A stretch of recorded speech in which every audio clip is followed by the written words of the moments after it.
کہ جب آپ مدنی دور کا نظم مکی دور میں اختیار کر لیں گے تو اس سطح پر جو آزادی درکار تھی تحریک چلانے کے لیے وہ سلب ہو جائے گی. وجہ یہاں ابھی لوگوں کا پوٹینشل آپ پر کھلا ہی نہیں. اللہ کے نبی کی بات میں نہیں کر سکتا, ان کو تو جبریل بھی بتا سکتے تھے, لیکن فرض کریں آج کوئی لیڈرشپ ہے, اکیلے بندے کی انفرادی لیڈرشپ ہے یا کوئی اجتماعی لیڈرشپ ہے, کوئی ادارہ ہے جو لیڈ کر رہا ہے کسی تحریک کو, اس نے پک اینڈ چوز کرنا ہے.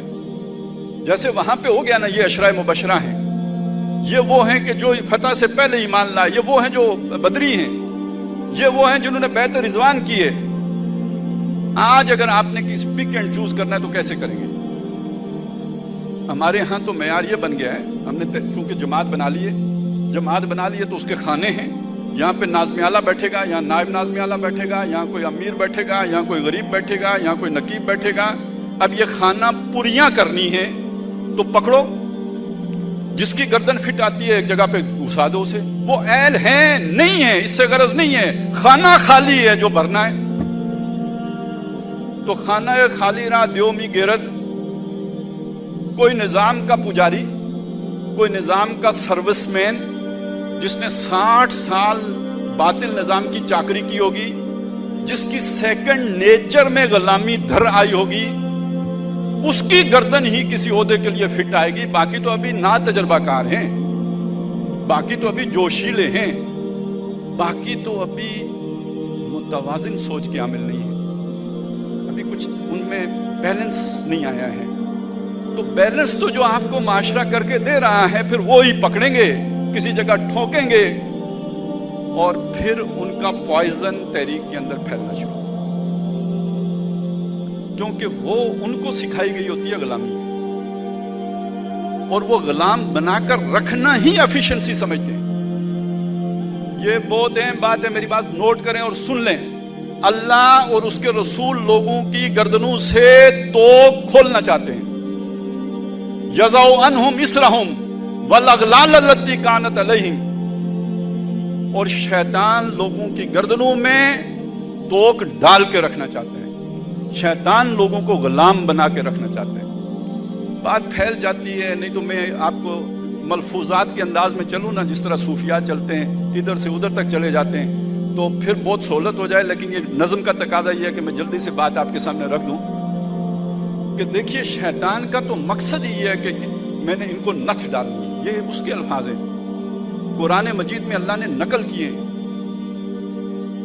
قال ارائیت ھذا الذی کرمت علی, اللہ دیکھ اس کو جس کو تو نے میرے اوپر تکریم دی ہے, میرے اوپر, اس کو جسے تکریم دے دی ہے, اگر تو مجھے ڈھیل دے دے, موقع دے دے, لاختنکن ذریتہ اجمعین, میں اس کی ساری اولاد کو نتھ ڈال دوں گا. تو نتھ کیسے ڈالے گا؟ آگے اللہ نے بتا دیا, اس کا طریقہ واردات بتا دیا. تو جا کر وَاسْتَفْزِزْ مَنِ اسْتَطَعْتَ مِنْهُمْ بِصَوْتِكَ وَأَجْلِبْ عَلَيْهِمْ بِخَيْلِكَ وَرَجَلِكَ وَشَارِكْهُمْ فِي الْأَمْوَالِ وَالْأَوْلَادِ وَعِدْهُمْ وَمَا يَعِدُهُمُ الشَّيْطَانُ إِلَّا غُرُورًا. جا ان پر اپنی آواز کا جادو چلا, ان پر لتا منگیشکر لے کے آ, محمد رفیع لے کے آ, باقی سارے جمع کر لیجئے جن کے آواز میں گلے میں بھگوان بولتا ہے, لے آئیے سب کو. کون سا بھگوان بولتا ہے؟ لے کے آ جا ان کے اوپر اپنے ایئر فورس بھی, لے آ ان پہ اپنے بری فوج بھی, چڑھا لا ان پر اپنے ساتھ, اور ان کی اولاد میں بھی شریک ہو جا, مال میں بھی شریک ہو, ان کی اولاد میں بھی پارٹنرشپ کر لے. یہ تو علیحدہ نازک موضوع ہے. اور انہیں لمبے لمبے خواب دکھا, تبدیلی کے خواب دکھا, سبز باغ دکھا, ان کو جو ہے میٹھی میٹھی باتیں اور لوریاں سنا, انہیں چکر دیے رکھ. الغرور ہے نا وہ دھوکے باز فراڈیا. دجال تو اس کے ناخنوں کی میل ہے, اصل دجال تو وہ خود ہے. الغرور سب سے بڑے دھوکہ باز, جس نے آدم علیہ السلام کو بھی چکر دے دیا. وَدَلَّهُمَا بِغَرُورٍ, دھوکے کے دلائل دیے. تو اب یہ سارا کیوں کر؟ تاکہ تو ان کو لگام ڈال. تو جو لوگ آپ کی آزادی سلب کریں, خواہ آپ کے پیٹ کو بھوک بڑھا کے آزادی سلب کر لیں. اس دور کا یہ دور ملک الموت ہے تیرا کہ جس نے قبض کی روح تیری دے کے تجھے فکر معاش. یہ جو مغرب میں اس کے ایجنٹ بیٹھے ہوئے ہیں انہوں نے نظام ایسا بنا دیا ہے کہ ہر آدمی اب پیٹ کے چکر میں غلام بنا ہوا ہے. یا اب دیکھیں نا کیا تربیت ہے. ابھی تربیت آپ نے سنا نا, کیا تربیت ہے.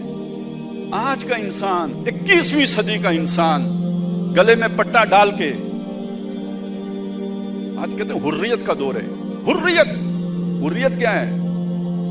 ایک جملے میں آ جاتی ہے حریت, باس از آلویز رائٹ.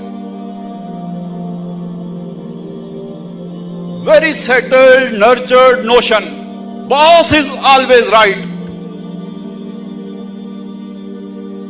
اور اس وقت آپ سر پیٹیں, سینہ کوٹیں, چلائیں, چیخیں جب کوئی دیندار بندہ بھی کھڑا ہو کے کہے باس از آلویز رائٹ. جادو وہ جو سر چڑھ کر بولے. جنہوں نے لوگوں کو ان توکوں سے آزاد کرانا تھا وہ لا کے دین کے نام پر یہ توک آپ کے گلے میں ڈالیں اور اقامت دین کے نام پر ڈالیں تو ناطقہ سر پر گریباں ہیں, اسے کیا کہیے.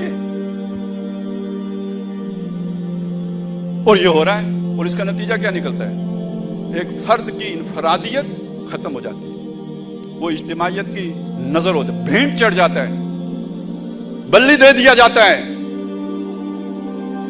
اور نظم, یار خدا کی قسم یہ نظم صحابہ کرام کا بھی نہیں تھا. میں نے سوچ سمجھ کے قسم کھائی ہے.